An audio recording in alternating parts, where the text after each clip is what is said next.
안녕하세요. 이번 시간에는 New Normal이라는 주제를 가지고 여러분들과 함께 수업하고자 합니다.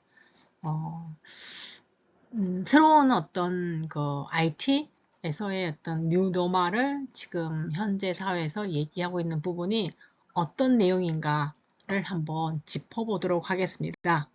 네, 여기에서 말하는 New Normal은 무엇을 얘기하는지 한번 정리해 보시기를 부탁드리겠습니다. 네, 그러면은 내용 시작하도록 하겠습니다.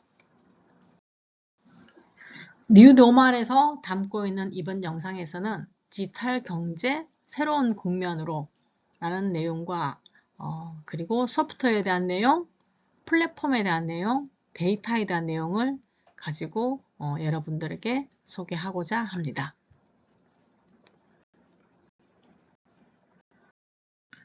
첫 번째 내용으로 디지털 시대의 New Normal은 무엇을 얘기하는지에 대한 어떤 서론에 해당되는 부분으로 디지털 경제가 이제는 새로운 국면으로 접어들었다를 말씀드리고 싶어요. 지금까지 우리가 겪어왔던 정보화 시대에서 해당되는 디지털 경제의 모습이 이제는 새로운 모습으로 변화해서 우리에게 다가오고 있다. 라는 내용을 가지고 얘기해 보도록 하겠습니다. 네. 디지털 경제를 간단하게 설명드리면은 디지털 기술에 기반한 경제를 말한다 라고 할 수 있습니다. 예, 다시 말씀드리면 디지털 경제는 디지털 기술에 기반한 경제이다 라고 할 수 있습니다. 그래서 디지털 경제에 대한 등장은 PC가 가구당 그러니까 PC가 우리 집집마다 보급되기 시작하면서 그리고 인터넷이 등장하면서부터 디지털 경제가 발생하였다라고 할 수 있습니다. 그리고 디지털 경제가 이렇게 급속도로 성장하게 된 가장 큰 배경은 아무래도 우리가 스마트폰이 등장하고부터 되지 않았을까. 즉 스마트폰이 등장하였다라는 얘기는 모바일 인터넷이 되었다라고 할 수 있습니다. 그래서 그 전까지는 우리가 인터넷을 사용했던 환경이 PC에서 주로 사용을 했다라고 할 수 있습니다. 그래서 PC에서 인터넷을 사용했을 때는 고정적인 자리에서 앉아서 사용을 했다라고 볼 수 있고요. 모바일, 즉 스마트폰을 이용해서 우리가 인터넷을 사용했다라고 한다는 얘기는 우리가 앉아서 고정된 자리에서 앉아서 인터넷을 하는 게 아니라 걸어 다니면서도 인터넷을 하고 수업을 들으면서도 인터넷을 하고 다양하게 내가 필요할 때마다 언제든지 꺼내서 시간과 장소에 구애받지 않고 스마트폰만 하나 있으면은 언제든지 우리가 인터넷을 하게 되었다라는 시기가 되겠습니다. 그래서 이렇게 모바일 인터넷이 되고부터 우리 디지털 경제, 즉 디지털은 새로운 어떤 국면을 맞이했다라고 할 수 있습니다. 그래서 우리가 얘기하는 뉴 노멀의 시대는 바로 이 디지털 경제는 모바일을 통한 어떤 그런 새로운 변화라고 볼 수 있겠습니다. 네. 그래서 디지털 경제는 모바일 인터넷에 이어서 4차 산업혁명과 함께 새로운 흐름에 접어들었다라고 할 수 있습니다. 그래서 4차 산업혁명과 맞물리면서 디지털 경제는 새로운 변화, 그래서 새로운 혁명으로 부를 만큼 어떤 거대한 변화가 나타나고 있다라고 할 수 있으며 이러한 변화는 이제는 누구도 거스를 수 없는 어떤 모습으로 나아가고 있다라고 할 수 있겠습니다. 네. 그래서 우리가 지금 과거의 전자상거래는 ICT 산업배, 즉 ICT라 하면은 Information and Communication Technology, 정보통신 산업, 정보통신 기술의 산업 중심의 특정 산업에서 디지털 경제가 산업 전반으로 확산되었다라고 할 수 있습니다. 네, 그래서 이 부분을 우리는 뭐라고 칭하냐면은 기존에 있었던 어떤 그 디지털 경제와는 다른 어떤 새로운 어떤 변화의 모습을 우리는 뉴 노멀로 볼 수 있다라고 할 수 있습니다. 네. 그래서 과거에 우리가 그러니까 2000년대 초반부터 시작해서 아니면은 1900년대 말부터 시작된 이 정보화 혁명 시대는 최근 들어와서는 스마트폰이 등장하고 4차 산업혁명이 나타나면서 새로운 모습을 보이고 있다라고 할 수 있겠습니다. 이러한 어떤 새로운 변화의 흐름을 우리는 뉴 노멀로 칭한다라고 볼 수 있습니다. 네. 그래서 마지막 패러그래프 보시면 4차 산업혁명은 말씀드린 것처럼 디지털 경제의 새로운 변화의 혁명으로서 어떤 거스를 수 없는 새로운 모습이 등장하고 있다라고 할 수 있습니다. 그래서 이 거스를 수 없는 이 흐름의 중심에 어떤 부분이 크게 가장 자리를 하고 있냐 하면은 소프트웨어와 플랫폼과 데이터가 중요한 역할을 하고 있다라고 볼 수 있습니다. 그래서 이 새로운 어떤 표준, 뉴 노멀에 해당되는 어떤 그런 흐름에는 소프트웨어와 플랫폼과 데이터가 중요하다라고 얘기할 수 있습니다. 그래서 이 자료에서는 뉴 노멀로 칭하는 가장 흐름에 중요시되고 있는 부분, 이 세 가지에 대해서 각각 설명을 드리려고 합니다. 네.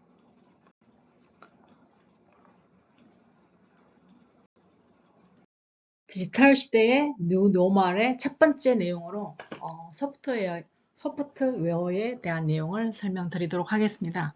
소프트웨어는 우리가 이미 알고 있는 것처럼 컴퓨터의 OS에 해당되는 부분도 윈도우즈에 해당되는 OS도 소프트웨어이고요. 마이크로소프트에서 제공하는 우리가 가장 많이 쓰고 있는 MS 오피스 프로그램 이런 것들도 소프트웨어다라고 얘기할 수 있습니다. 네. 하지만 여기서 설명드리고자 하는 소프트웨어는 조금 더 진화된 소프트웨어다라고 볼 수 있겠습니다. 진화되었다라는 표현이 조금 어색하긴 하지만 우리가 생각하지 못하는 그런 부분들까지 현재 소프트웨어로서 제공되고 있다라는 것을 먼저 말씀드리도록 하겠습니다. 그래서 이 내용을 보시면은 세상의 변화를 소프트웨어가 세상을 집어삼킨다 라고 얘기를 하고 있습니다. 그래서 그리고 또 보면은 atoms to bit라고 표현하기도 합니다. 즉 이 말은 한국어로 번역을 해보면은 물질에서 비트로 이런 표현까지도 쓰고 있습니다. 그래서 이런 표현들은 우리의 일상과 산업 전반이 소프트웨어 중심으로 바뀌어가고 있다라는 것을 말하고 있습니다. 즉 그러니까 ICT의 중심이 모바일로 바뀌면서 모든 것들이 소프트웨어로 변화하였고 이 소프트웨어가 없으면 우리는 모바일을 사용할 수 없을 정도로 중요한 역할을 하고 있습니다. 지금 우리가 스마트폰을 열어보면은 여러분들의 갖고 있는 모든 것들이 전부 다 앱으로서 활용이 되고 있습니다.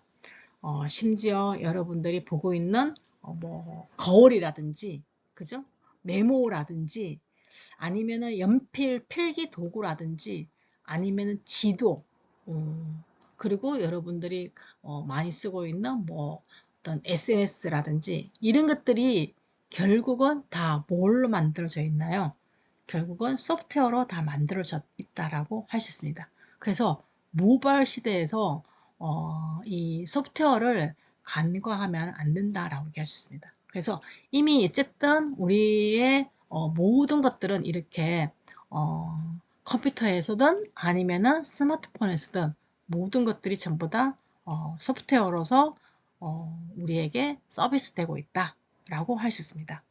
그래서 밑에 슬라이드의 내용을 보면은 이미 우리는 PC 중심에 있었던 사회, 즉 모바일이 등장하기 이전에도 PC에서 이 많은 것들이 소프트웨어화가 되어 있었다라고 볼 수 있습니다. 아까 처음에 제가 말씀드렸던 것처럼 단순하게 그냥 컴퓨터를 운영하기 위해서 컴퓨터를 잘 쓰기 위해서 만들어진 그런 응용 프로그램뿐만 아니라 이미 우리의 어떤 서비스를 위해서 이 모든 것들이 컴퓨터에서 돌아가기 위해서는 뭘로 만들어져 있다? 예, 말씀드린 것처럼 소프트웨어로 만들어져 있어 소프트웨어화 되었다라고 볼 수 있습니다. 네, 그래서 서론이 길었지만 PC 시대에서도 이미 소프트웨어가 되었다라고 여기에 되어 있습니다. 네, 보시면은 그죠? 줄이 엉망진창이군요. 그죠? 네. 그래서 보시면은 백과사전도 결국은 우리가 백과사전 PC 시대에도 백과사전이 있었습니다. 네이버 백과사전 아니면은 우리 대한민국에서는 두산 백과사전 이런 것들이 오프라인으로 그러니까 물리적으로 책으로 만들어져 있던 것들이 PC로 컴퓨터 인터넷이 되고부터 PC에서 이런 백과사전 해당되는 것들을 전부 다 프로그램을 만들어서 인터넷에서 제공을 하고 있습니다. 이 백과사전은 결국은 다 뭘로 만들어져 있다? 네, 프로그램으로서 우리에게 제공되어 있다라고 볼 수 있습니다. 그리고 PC 시대에서도 이미 지도가 있었고, 그리고 음반, 음악 같은 것들, 그 다음에 신문, 잡지 이런 것들을 이미 전부 다 우리 물리적인 세계에서 책으로 아니면은 지도로 보여주던 것들이 신문, 잡지 이런 모든 것들이 인터넷에서는 이미 소프트웨어로서 우리에게 제공되고 있었다라고 할 수 있습니다. 그리고 이제 점점 더 소프트웨어가 우리에게 더 많이 다가왔던 거는 스마트폰에서 말씀드린 것처럼 앱을 이용하면서 이 모든 앱을 통해서 우리가 만들어지는 거는 메모지를 쓴다, 나침판을 쓴다, 그 다음에 카메라를 쓴다, 녹음기를 쓴다, 내비게이션을 쓴다. 이 얘기는 결국은 이런 모든 것들이 전부 다 소프트웨어로서 구현되고 있다라고 할 수 있겠습니다. 네, 그래서 소프트웨어 없이는 이제는 무엇을 할 수가 없는, 우리에게 서비스 될 수 없는 그런 것들이라고 볼 수 있습니다.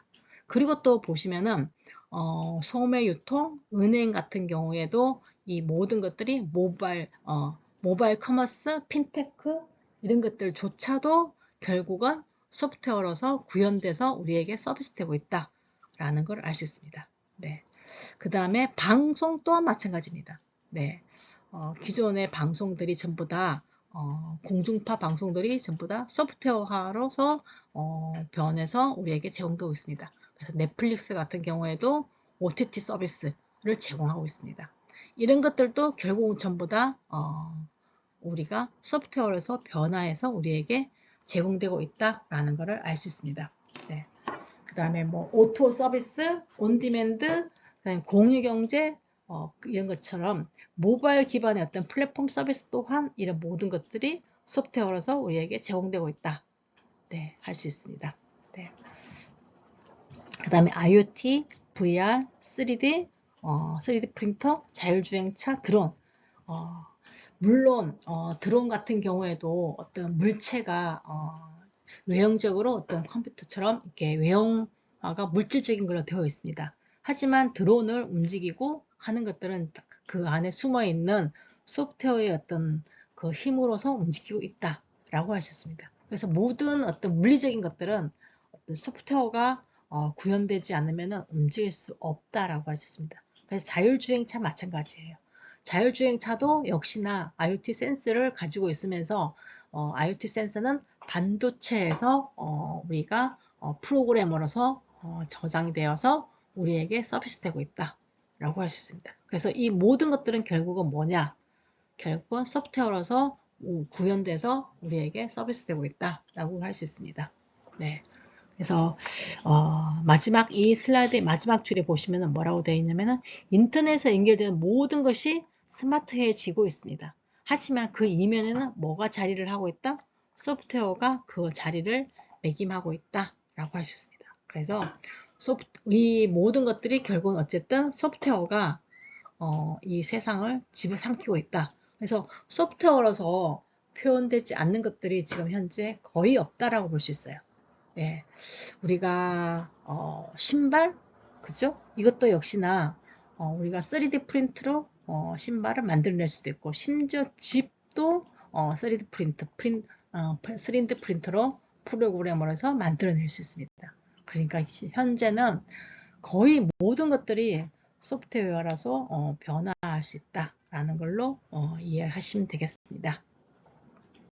이번 슬라이드도 역시나 소프트웨어에 대한 중요성을 얘기하고 있군요. 네, 스마트폰의 등장과 모바일 인터넷 시대로 인해서 일상생활 속에서 우리가 필요한 모든 것이 소프트웨어로서 변화해서 우리에게 서비스되고 있다라는 것을 알 수 있습니다. 그래서 예, 스마트폰은 즉 손안의 고성능 컴퓨터죠. 스마트폰은. 그래서 스마트폰의 등장과 함께 클라우드 컴퓨팅을 지렛대 삼아서 어떠한 소프트웨어도 부담 없이 우리는 사용할 수 있게 되었다라고 할 수 있습니다. 그래서 앱스토어 같은 플랫폼도 등장했고 이렇게 수많은 것들이 다양한 앱들이 만들어지고 우리에게 다운로드되고 있다라고 할 수 있습니다. 네, 다음은 뉴 노멀 시대의 흐름. 두 번째로 플랫폼을 들을 수 있습니다. 네, 여러분들 플랫폼 많이 들어보셨죠? 가장 대표적인 플랫폼 서비스 회사가 바로 우리가 잘 알고 있는 우버입니다. 네, 우버는 세계에서 우리는 가장 큰 택시 회사로 지금 알고 있습니다. 하지만 택시 회사임에도 불구하고 우버는 지금 차를 한 대도 소유하고 있지 않습니다. 네, 그리고 세상에서 가장 인기가 많은 미디어를 보유하고 있는 페이스북은 아무런 콘텐츠를 만들지 않습니까? 역시 유튜브 역시 마찬가지입니다. 유튜브도 우리가 동영상을 시청하러 들어가면은 거기에 수많은 동영상들이 올라와 있지만 유튜브는 한 건의 미디어도 동영상도 만들어서 소비자들한테 제공하고 있지 않습니다. 네. 또한 세계 최대의 소매 업체인 알리바바 역시도 재고 물품이 없습니다. 네. 그리고 숙박업체인 에어비앤비도 여러분들 잘 아시는 것처럼 부동산이 하나도 없습니다. 하지만 우리는 에어비앤비를 지금 현재 세계 최대의 숙박업체로 우리는 알고 있습니다. 네. 자, 그렇다면은 우버가 하는 일은 무엇인가 라는 얘기입니다. 예, 우버는 운전이 필요한 사람과 운전을 해줄 수 있는 사람을 만날 수 있는 자리를 마련해 주고 있고, 페이스북은 이야기를 하는 사람과 이야기를 듣고 싶어 하는 사람들이 만날 수 있도록 자리를 마련해 주고 있습니다. 알리바바는 어떻습니까? 알리바바는 물건을 팔고 싶어 하는 사람과 물건을 사고 싶어 하는 사람을 만나게 해주는 자리를 마련해 주고 있습니다. 그리고 에어비앤비는요, 빈 방이 있는 사람과 숙박이 필요한 사람을 서로 만나게 해주는 자리를 만들고 있습니다. 우버, 페이스북, 알리바바, 에어비앤비 등등 이들 회사의 공통점은 자리를 만들어 놓고 모든 사람들이 스스로 이용할 수 있게 만든다는 특징이 있습니다. 네. 이들의 어떤 핵심적인 경쟁력이 바로 이런 자리라고 하는 공간입니다.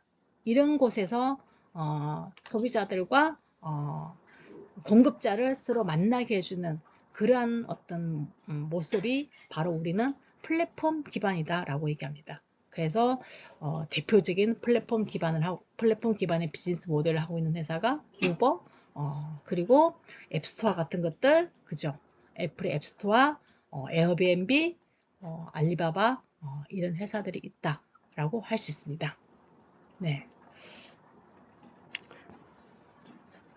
그래서 핵심 경쟁력은 이들의 핵심 경쟁력은 바로 플랫폼 기반이다. 플랫폼 기반의 비즈니스 모델이다 라고 할 수 있습니다. 이제 정리를 하면은 플랫폼은 정보를 중개하고 있습니다. 모바일 브로드밴드 연결된 스마트폰 덕분에 언제든지 소프트웨어를 사용할 수 있게 됨으로써 정보를 생산하고 공유하고 소비할 수 있는 사람 수와 시간, 공간의 범위가 넓어졌다라고 할 수 있겠습니다. 네, 플랫폼은 말씀드린 것처럼 우버, 페이스북, 알리바바, 에어비앤비는 공급자와 사용자의 정보를 획득하고 저장해서 서로를 매칭시켜주고 있습니다. 네, 이처럼 플랫폼 서비스는 더 많은 사용자와 공급자가 늘어나야지만이 플랫폼의 가치가 높아진다라고 할 수 있습니다. 네. 그래서 플랫폼 비즈니스는 네트워크의 효과가 매우 중요하다라고 할 수 있습니다. 네. 그래서 무의 법칙으로 인해서 정보를 생산하고 저장하고 배송, 복제하는 데는 거의 지금 현재 추가적인 비용이 들지 않습니다. 예를 들어서 호텔의 경우에는 새로운 어떤 숙박시설을 갖추기 위해서는 투자 비용이 많이 든다라고 할 수 있습니다. 하지만 에어비앤비 같은 경우에는 이런 투자 비용이 새롭게 들지 않습니다. 단지 공급자가 새롭게 더 들어오면은 충분히 에어비앤비를 경쟁력이 생기고 사용자가 더 많이 들어오게 된다라고 할 수 있습니다. 네. 그래서 많은 사람의 정보가 플랫폼에 유입될수록, 즉 공급자와 수요자가 더 많이 유입될수록 수요 측면의 경제적 규모의 경제, 즉 네트워크 효과에 의해서 플랫폼의 가치가 기하급수적으로 높아진다라고 할 수 있겠습니다. 네, 이번은 뉴 노멀 흐름에 있어서 세 번째인 데이터에 대해서 얘기하겠습니다. 네, 여기서 말하는 데이터다라고 얘기하는 것은 우리가 요즘 얘기하고 있는 빅데이터를 얘기한다라고 할 수 있습니다. 네, 데이터를 가지고 기업이 분석하고 소비자들한테 서비스해주고 어떤 마케팅하고 하는 것들이 사실상 지금 빅데이터 시대에 처음 있는 일은 아니다라고 얘기할 수 있습니다. 우리가 정보화 시대가 되면서부터 기업은 데이터를 수집하였습니다. 그래서 그 2000년대에 수집한 데이터는 데이터베이스라고 하는 어떤 그런 데이터 창고에다가 규격에 맞는 데이터만 수집을 하였습니다. 우리가 그러한 데이터를 정형화된 데이터다라고 얘기합니다. 왜냐하면은 원하는 크기, 원하는 모양을 우리는 만들었다가 그 원하는 모양과 크기에 맞는 어떤 모양만을 가지고 데이터를 수집하였기 때문에 우리는 그런 데이터를 정형화된 데이터다라고 얘기합니다. 물론 그때도 비정형화된 데이터, 즉 모양이 없고 크기가 정해지지 않았고 하는 데이터가 있었지만 그 당시에는 기술이 부족했습니다. 그래서 그런 데이터를 수집해서 저장하고 분석할 수 있는 기술이 없었기 때문에 활용할 수가 없었습니다. 하지만 뉴 노멀 시대에 들어서면서부터는 기업들은 정형화된 데이터뿐만 아니라 비정형화된 데이터도 같이 활용을 하고 있는 그런 시대가 되었습니다.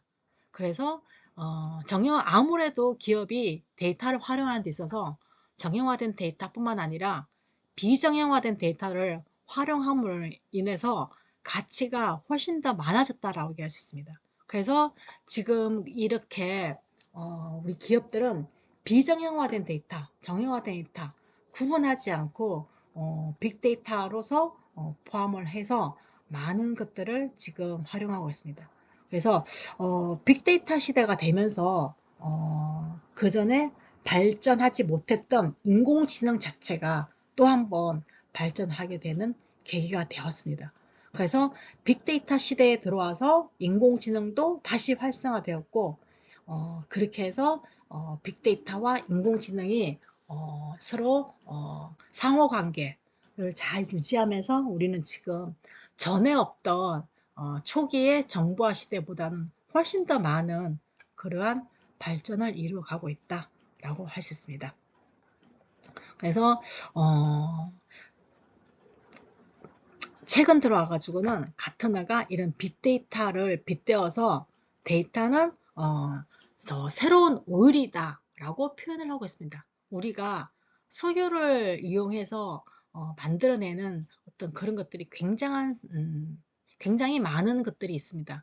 거기에 비유할 만큼 데이터가 아주 중요하다라는 것을 우리는 여기서 엿볼 수 있습니다.